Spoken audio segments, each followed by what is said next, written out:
Hey there, Reese from The Point here. Thanks for tuning in for another podcast. This episode, we have special guest Mitchell Burt from The Finns. The Finns are a Sunshine Coast band. They've been working hard between Brisbane and Sunshine Coast. Latest single, Nothing's Gonna Bring Me Down, so I've had 13,000 something streams. That's no mean feat by any chance. Absolutely killing it. Lockdown sort of put a little stall on a little things there, but you watch him come back after this. So, ladies and gentlemen, Mitchell Burt from The Finns. We are live. Mr. Mitchell Burt, how are we? Yeah, good man. How are you? I'm pretty not too bad myself. You guys have been pretty busy, still in isolation? Yeah, we've been trying to keep busy. I mean, you can only do so much. Like, can't really do anything live, so have to be like productive. You're gonna are you Other places. Are you guys able to do any of that sort of like live streaming? Are you in that position where you can do that? We tried it once. I think it's when when we're allowed to have, I guess, more than one person in the kind of place. But we tried it once, and that was really interesting. But we might try one in the future, but just obviously just two people. Yeah. But yeah. I mean, I tried the whole thing with Nathan Mules last night, trying to do the whole jamming with each other via sort of this whole, not Zoom, just using Facebook Messenger call and that, and it worked. There was a slight lag because he was not on Wi-Fi. He's just on phone reception. So okay. There was a slight delay, but it was fine. It's doable. But I haven't tried Zoom yet. I might try that eventually. Yeah, I tried that, I think, Thursday. But yeah, it seemed fine. First time I tried it, easy to use, but yeah. Seems to be the go. Have you seen that Cover Your Crew stuff? No, what is that? Dale, so Mufasa, he started a whole hashtag Cover Your Crew thing. Okay. And a lot of the bands are actually, or artists have been doing covers. That's what Mules is doing. Yes, I've heard of it. That's what it's called though. Yeah, Cover Your Crew. Yeah. Oh, cool. Okay. Yeah. So hopefully you guys get tagged and it'd be interesting to see what you guys come up with. Yeah, it would be cool actually. Yeah. No, we ended up doing a barefoot tune last night, so it was easy for me. But cool. Nace never sung reggae sort of stuff in his life, so it was a bit interesting. True. Hey, pretty cool with that single of yours, Nothing's Gonna Bring Me Down, because you brought that out in February, right? Yeah, we did. Yeah. And it's already got 13,500 streams on Spotify, man. That's crushing it. Yeah. We're actually really surprised that got so many in this kind of time, which is really surprising. And kind of it's climbing up a little bit, which is cool. Yeah. Did I read something that you guys got some kind of play over in the UK as well? Yeah, this I don't know. I'm not too sure. It's like a podcast radio type of thing, but it's in. I think it mostly they show Aussie artists and also London artists and stuff, but they just featured us on their radio station, which is really interesting. Did you just give it the one play, or was it a few bit of a slight rotation kind of thing?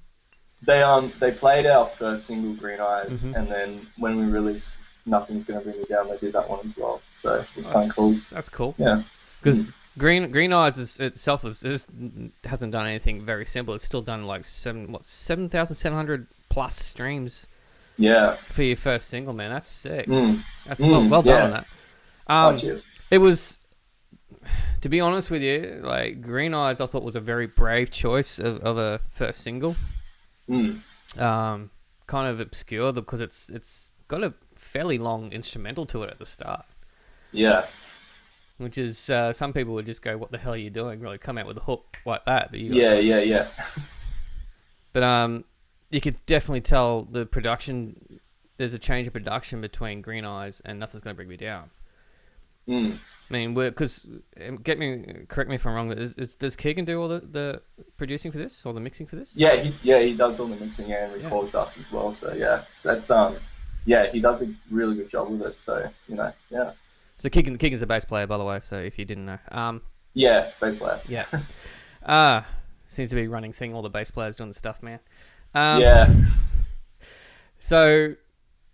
Because I just wanted to bring that up. There is a big difference in production sort of between Green Eyes and Nothing's Gonna Bring Me Down. Even in sound and tone. Was it was Green Eyes sort of like more of just a starting out sort of thing, and you sort of practiced on a few other things and changed it, or was it just I think we tried some variations of it, but we try to keep it as close to how we play it live. Right. So we just kind of just try to like just keep it as close as we could to that live kind of energy.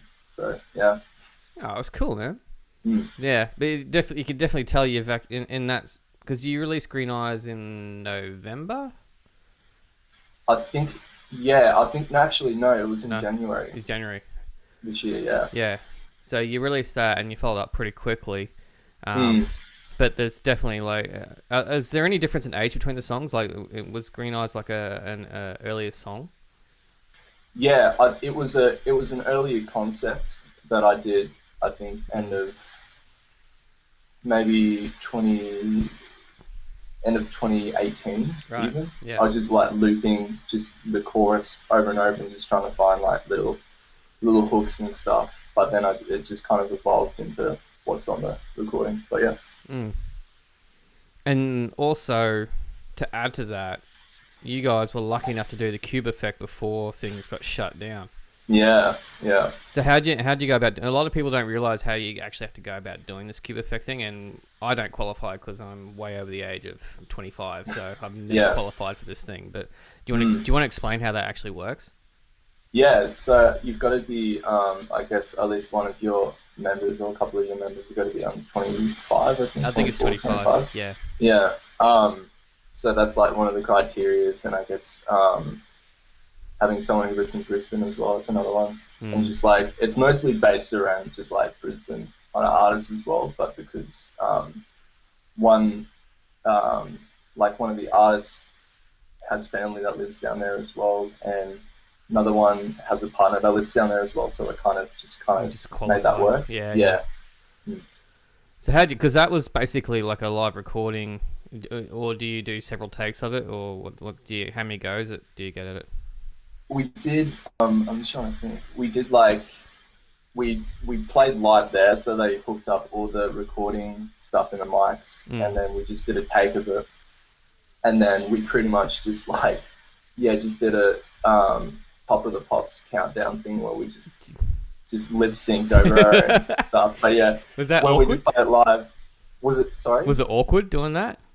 A little bit. I mean, you can only do as much as you can with that type of I guess trying to lip sync to yourself is the first time I've ever done it, so yeah I can imagine. I remember filming Nathan for one of our film clips for Mules and that, and I remember he had to scream, but he was lip syncing the scream, so you can it was so weird, but funny, but yeah. So it's hard to try to pretend to sing, because you need that vein to pop out of your neck. Yeah, I can imagine that authentic look. I think you wouldn't even be building up a sweat or anything like that doing that sort of stuff, would you? Nah, not really. No. Hang on, was everyone else plugged in, or you're all just miming everything? We're all just playing along. I think. Yeah, I know. If you're there, just be silent. Yeah, and we're just looking at each other, going, "Oh yeah." Wow. Yeah, no. But yeah, something different though. Thank God there's no sort of I mean, I miss the days of Countdown, but at the same time, lip syncing shit's just not cool. Yeah. Could have just done a whole Nirvana thing. Have you ever seen that clip where they Yes. Yeah. That was the Top of the Pops thing. Yeah, true. Yeah, I remember. I watched this. I think it was either yesterday. I think Muse. They did a I think it was on an Italian thing, but the singer switched with the drummer, and they just did this whole random thing. But it's funny what people do to kind of protest the whole lip syncing thing. But, yeah. Well, when you get to that stage, I guess you kind of can, and no one really gives a shit, really. Yeah, that's it. Yeah, that's it. So, obviously, you had plans to release an actual EP around this time, yeah? Yeah, well, we were gonna. We're still kind of, I guess, in the plans to doing that, but we're just kind of perfecting things, I guess, and not doing, I don't know, too much rushing at the moment, because we don't have this time frame's a bit different now, obviously, because you usually put something out and then you maybe do a tour or something behind that. That's right. But yeah, we've just had to kind of change our whole kind of schedule with it. But it's just given us room to kind of affect the tracks as well, which is good. I was going to say, would that make you go back and actually reflect on things and change a few things if you wanted to? Definitely, it's good not having that kind of rush, more or less. I mean, people like there's probably a lot of productive people who are just putting out a song and just keep like doing that. But I guess our way of doing it, we just want the kind of best version of the song, so we've got the time to do it as well. Why not? Yeah. I know a lot of artists are actually something to do more of a releasing B material. Oh yeah. Instead of releasing their A game stuff that they reckon is going to be the pull, because they can't go behind it and push it and tour with it. True. They're actually releasing like I'm doing it. Yeah, true. I think it's kind of a brave thing to do, but also a smart thing to do, because you're keeping your music flowing, keeping people engaged, and knowing that you're still producing stuff and putting stuff out there. So, yeah, that's true. So would you guys be doing that in the meantime? Because from what I know, you've got an EP launch in November or something. Is that right? Or was that? There might be someone else, but we're kind of like, I guess whenever this kind of chills out a bit. Yeah. I mean, there's already got plans for it, but I think in the meantime I think even next month we'll put out another single. Sick. And then we can just kind of like keep that kind of momentum going. Yeah. As much as we can, but yeah.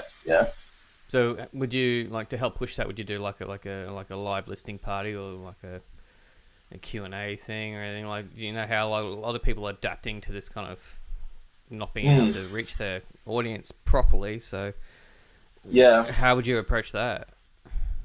I think like a listening party. I think I've seen I don't know I know it starts with an A. The two brothers they're on the coast as well. They did it like a listening party or like a live thing of their film clip.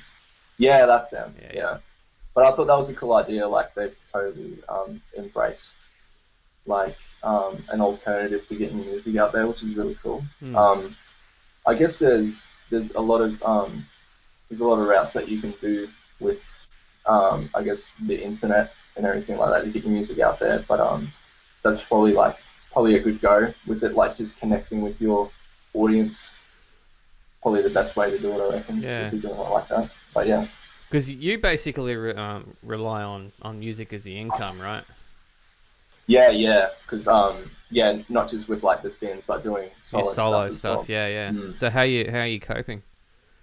Yeah. So just pretty much just apply for the dole, pretty much, and then just go there. I've got a bit of savings as well, so which is good. But yeah.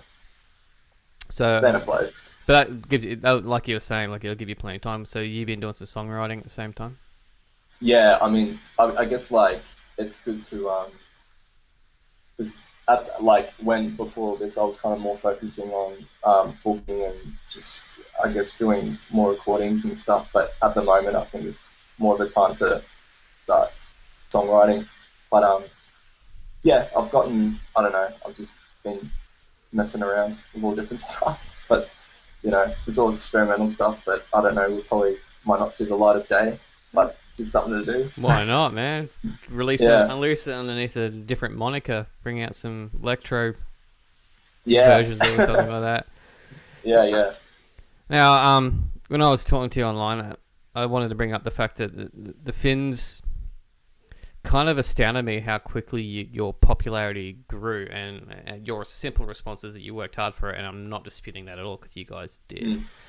But your approach was basically just, from what I know, is to lock down for like 6 months or whatever it was and not play to anyone. You just rehearse. Is that right? Well, we did. I guess we wanted to be more exclusive with like our performances. Yeah. And then we played in, I think, Brisbane, like a little bit more than we did the coast. So when we did a show at Soul Bar, we'd get, just, I guess, contact people such as yourself, like blogs, and doing that stuff, and like kind of build a good online presence with it as well. Yeah. And I guess we also just contacted like different media places as well, just to get like a bigger range of kind of people to go see the show, really. But yeah. Yeah, because your style, your genre that the Finns cover, I mean, you basically, to put it simply, is like dance rock. That's the easiest way to explain it. I mean, Yeah, pretty much, yeah. yeah, I mean, you got your elements of funk and your dance and your indie and that sort of stuff, but the wider embrace thing is dance rock, which is a smart move because, like, as most people know, when you're playing to a new audience that have never heard you in your life, they just want to dance, man. Oh, yeah, for sure, yeah. And I remember the first time, like, because my wife, Cherie, used to work with your guitarist, Joe. Yeah, right, yeah. And Joe gave her the heads up that you guys were playing at Soul Bar and Front Bar. And that's when, Oh, true. Yeah. we got to go check this out. And we walked in there, and the front bar was just pumping. And I was like, all right, yeah, you got my attention now. This is cool.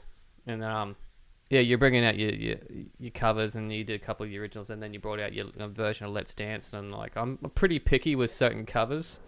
Beatles is one, and David Bowie's another. But yeah, you guys smashed that one, man. Oh, cheers, thanks, man. Yeah. So you reckon Which you're is gonna? like, No, you go. sorry. Yeah, you go. Okay.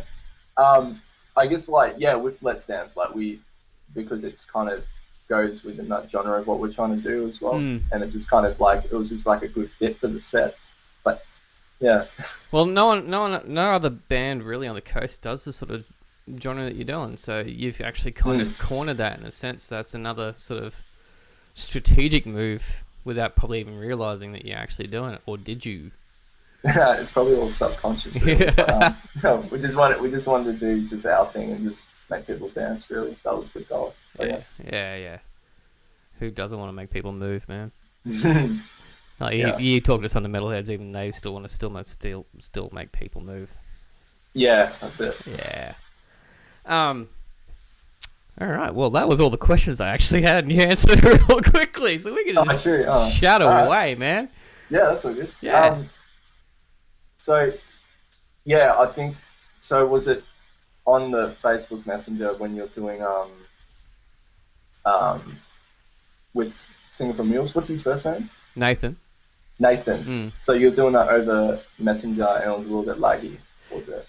Well, because he's in sort of like Chevalem area, so it's not the reception's not as great. So yeah, there's a bit of latency happening. I mean, he doesn't have Wi-Fi where he is, so he has to rely on 4G, and he has to go outside. So, true. Okay. If you're going to be doing this kind of conference video call thing, you got to be on Wi-Fi to do it properly. Yeah, probably. Yeah. I reckon seeing the four of you just doing that, or having like two of you in the same room and then the other two on video call, it would still work. I reckon you'd be able to smash. Yeah. Oh, cool. Yeah. It might be a good way to just like have a jam or just like touch base. Yeah, well, I tell you what, it actually felt really good because I haven't played with another soul in a month. I mean, I was lucky that the last gig I ever went to before this lockdown was my own gig. True, yeah. So I was very lucky in that regard there, and when I got to jam with my singer, and even though it's not the full setup, it was still a good release, man. So I know how it feels for everyone out there that are in bands. Yeah. It's a struggle for all of us, I think. I mean, there's a bit of, I don't know about you, but it's a bit of an itch for me.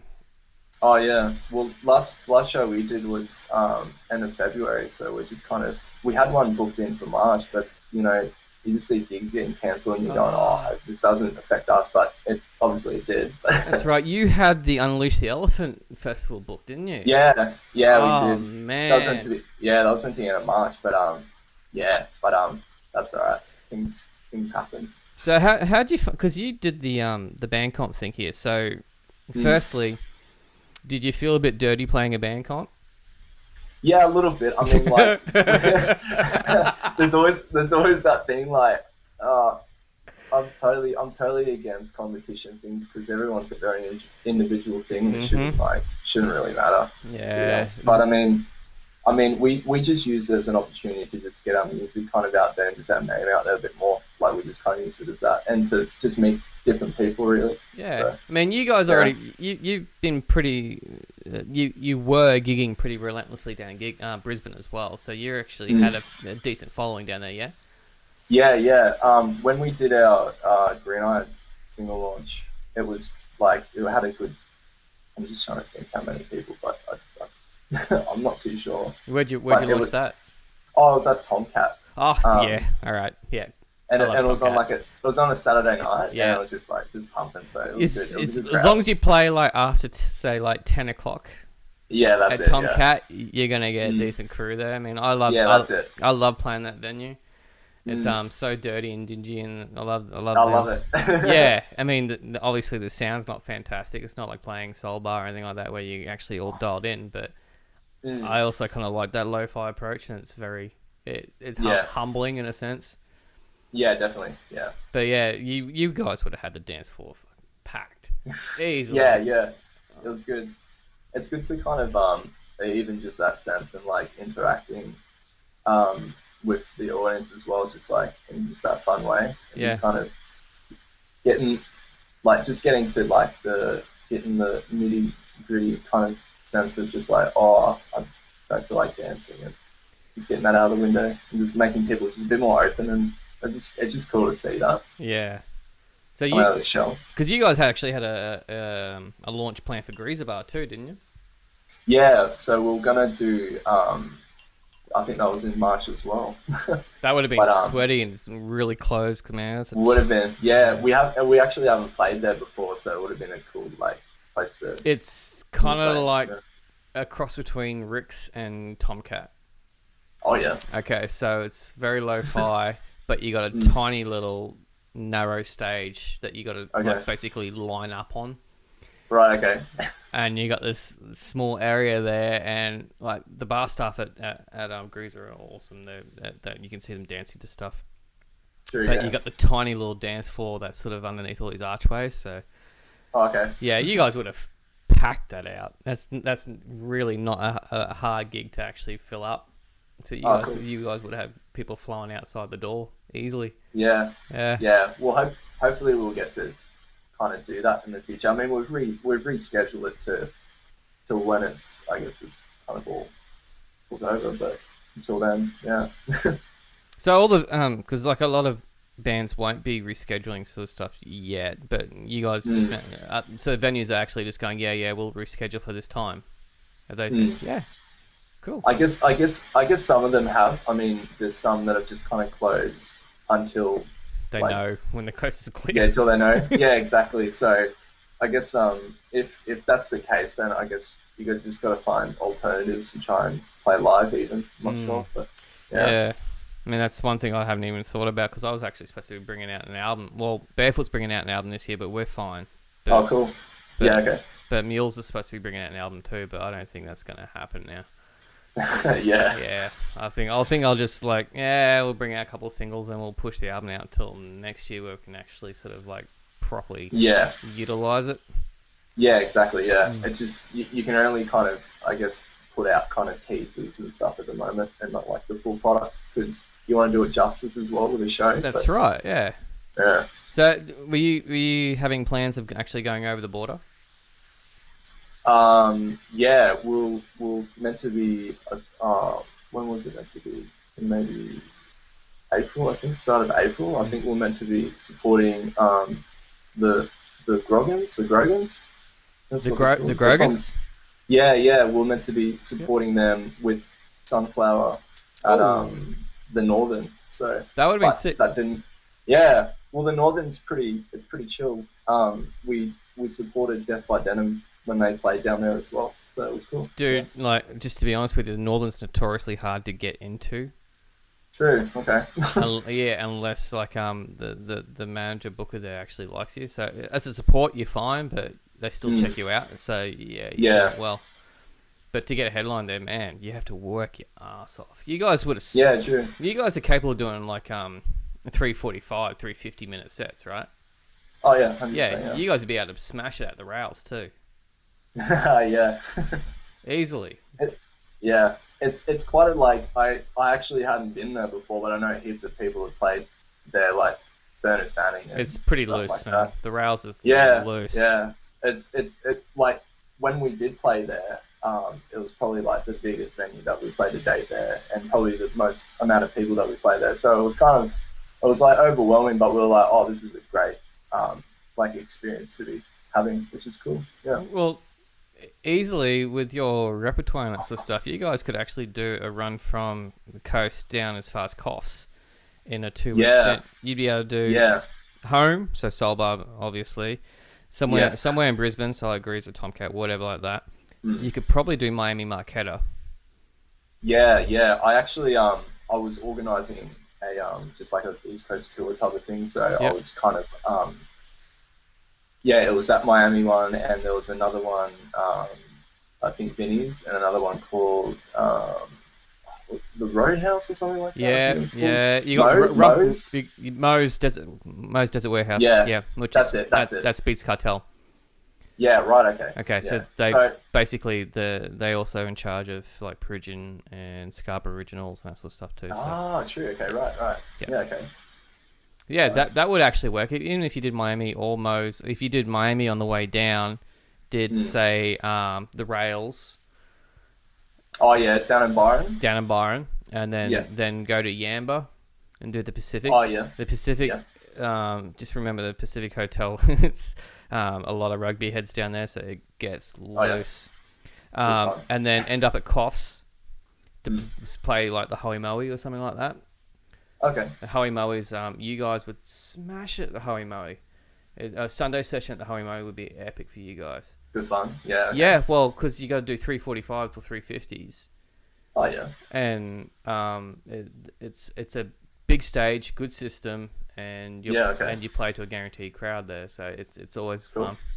And then on the way back, I mean, you could always do Mo's if there's a week or two difference between the Goldie, like the Miami one, and Mo's, you'd be fine. You could actually do like a big little loop, and there's your little sort of over the border 2 week tour sort of sorted out. Yeah, man. Easily. Cool. I'll go keep that in mind. That's actually really. Well, you can just watch this video back and jot it down and just go, that one. No. What was that again? Yeah. Just rewind, pause. Oh shit. Yeah. And everyone watching this now, just writing down the notes, just going, all right, Miami Marquetta, this one here, yeah, good luck. Yeah. I wish you all the best. Yeah. You guys haven't done an actual proper film clip for your singles, though, have you? No. We're trying to do one for Nothing's Gonna Bring Me Down, but I guess just the stars just weren't aligned for that. Like we tried to kind of DIY type of thing, but we just kind of thought, we'll just. Yeah, but it just didn't come to fruition. But that's okay. Like we'll just. You can always just do one like in ISO right now. Everyone just contribute like phone footage of some random shit, and then, and then put out a proper one a little bit later on. It never hurts. Yeah. It's just keeping content flowing, and people just go, ooh, what's this? Yeah, let's check it out. Yeah. See, I've got plenty of ideas, man. Yeah, plenty. Keep me busy. Yeah, well, it never stops for me. Yeah. It's always going on. So, when you played for the first time the Soul Bar Backroom, like a lot of people sort of like, that's their pinnacle on the coast here, is just to headline that sort of stuff. What was your feeling for that? I think it's interesting because I used to work there. Yeah. And so it's interesting being on the other side of it, and I'd always just be like, one day I'll play there. I'll play up on that stage, which is interesting. And then I think, a few months later, I'm not working there anymore, obviously. And then I just kind of made that my main thing, and just started out in the front room. Mm-hmm. Did a couple of gigs in there, and then got the opportunity to. We're meant to support someone. I can't remember who it was, but it was a while ago. We're meant to support them, and then they pulled out, and then they said, "Do you want to headline?" And we're like, "Oh, okay." Like we just kind of got pushed into that kind of spotlight with that, which is okay. Like it was totally fine. I think I was there for that one, actually. Oh, true. Yeah, I think you were. Yeah. I'm pretty sure I was, because I remember seeing you got the headline. Went, you know what? I'm gonna go check this one out. Yeah, that was actually pretty fun, pretty loose night. Yeah. But yeah, it was just something different. Like we hadn't, like that was that kind of goal that we wanted to do. So it was it felt good. It felt nice to finally do it. But yeah. Nerves? Mm. I guess like it's I still get them, which is I think it's kind of humbling It's because it's kind of a healthy, bit of a man.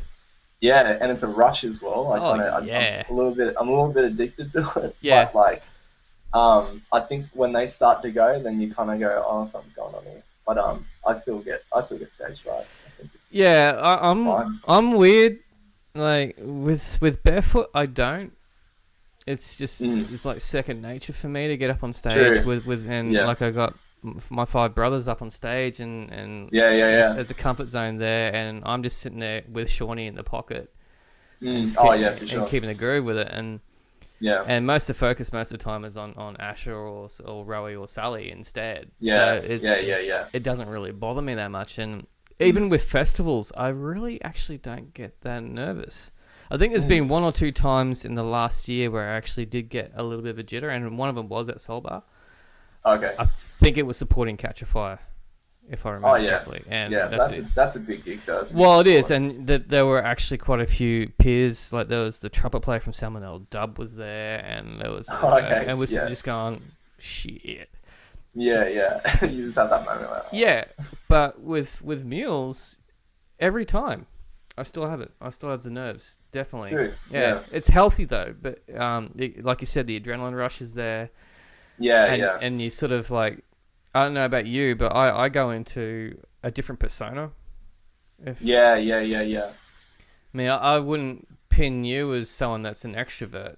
I don't know if I'm wrong It's there, but I think what I've realized in time, I feel like I'm extroverted when I'm on stage more than anything. that is But it. then Yep.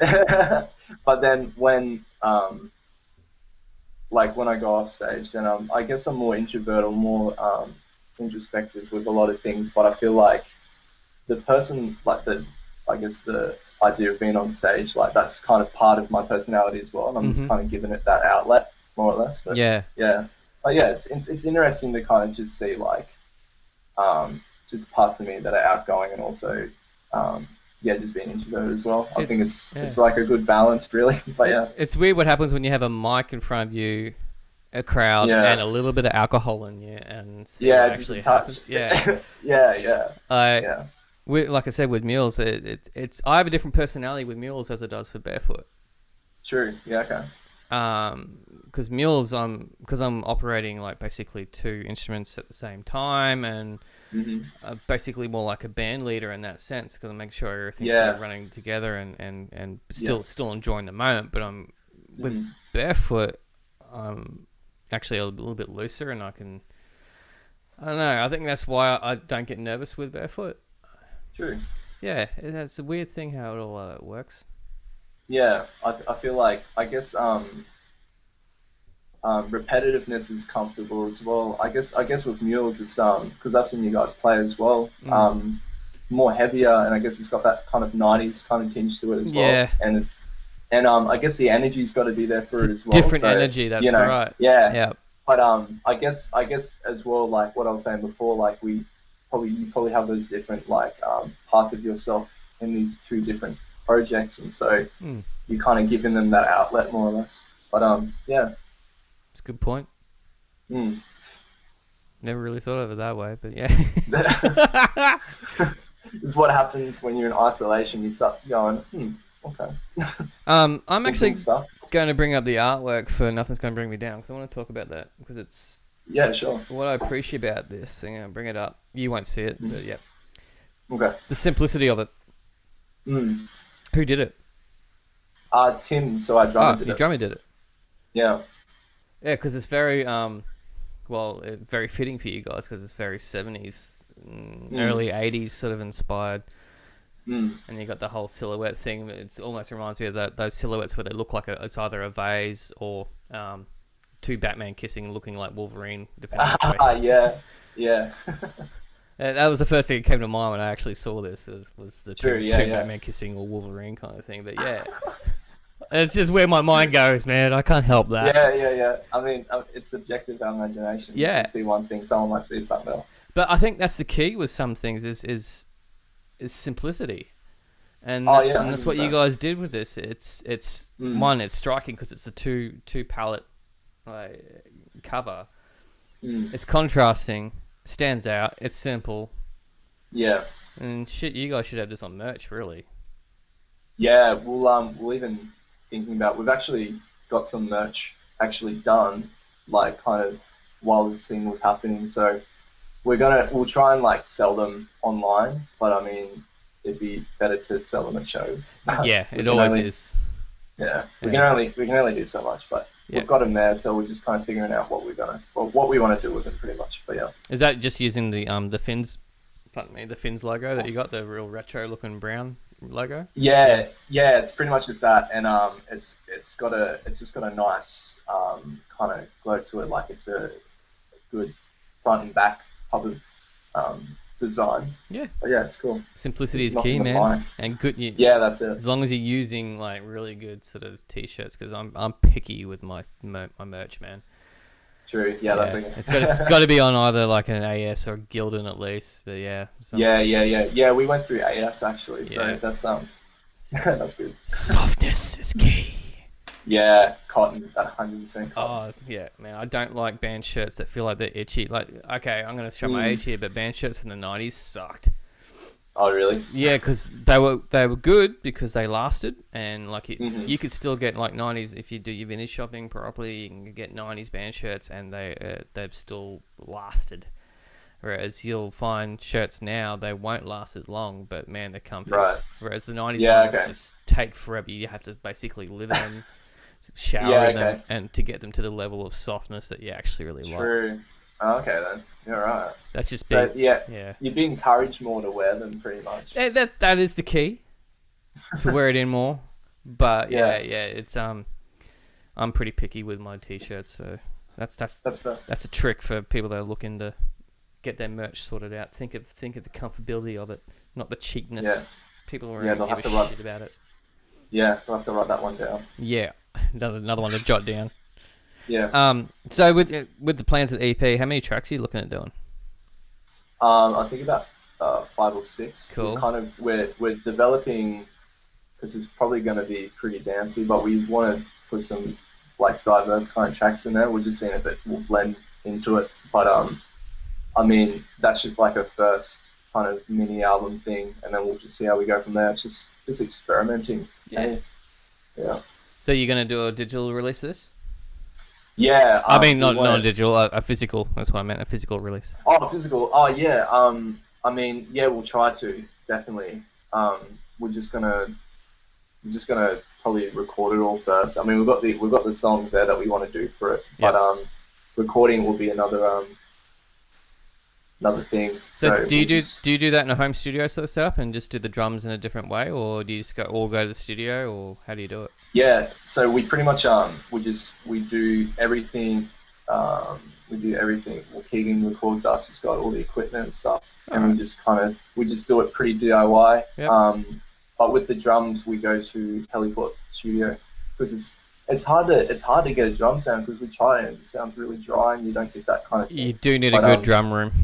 Yeah, and so they've got their setup there, and they've got their room, just fitted pretty much. Yeah. And you can't go wrong with a good drum sound either. So it's it's just it's hard to do it DIY, but if you've got the room and stuff, then you might as well. But we just wanted to do that. But yeah. I mean, it's Heliport's not cheap, but there's a reason for it. No. Yeah, that's it. Yeah. It's because of the equipment they have, the set they have. I mean, there's some amazing studios all over the Central Coast here. But yeah, definitely. Yeah. From what I know, they actually have one of the best drum rooms. But yeah. Yeah, it's pretty cool. Yeah. Do you get a bit nervous going in there though? Not really. I mean, we've been in there a couple of times, and we know James. He does the mixing for it and stuff, and so we've just kind of gotten to know him on a first base kind of like friendly kind of acquaintance type of thing. So it's not too nerve-wracking or anything. It's just kind of chill, really, which is good. But yeah, first time it was kind of like, oh, this is pretty legit. But yeah. There's a helicopter landing pad over there, and I know exactly. Yeah, it's like, do you know why it's called Heliport? I'm like, because of that. Pretty much. Yeah.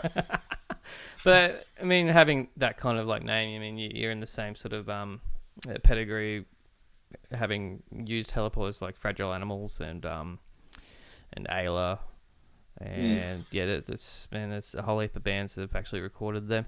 So that's cool. Yeah, That's yeah. another thing you can put on your resume and that sort of stuff. It makes it look fancy. Yeah. People love name dropping. Yeah, who doesn't? I mean, that's Yeah. we're all kind of like whores when it comes to that, but just. Yeah. Oh man, it's actually, believe it or not, it's nearly 40 minutes. Really? Yeah, good casual Oh. chats with you, man. Yeah, sounds good. So we'll wrap this up. Mr. Mitchell Burt from the Finns. Nothing that's going to bring me down has already been out, like I said. I'll link to the QUBE Effect video and to Nothing's Going to Bring Me Down in the description below. And hang on the line, man. I'll have a quick chat to you afterwards. Ladies and gentlemen, Mr. Mitchell Burt.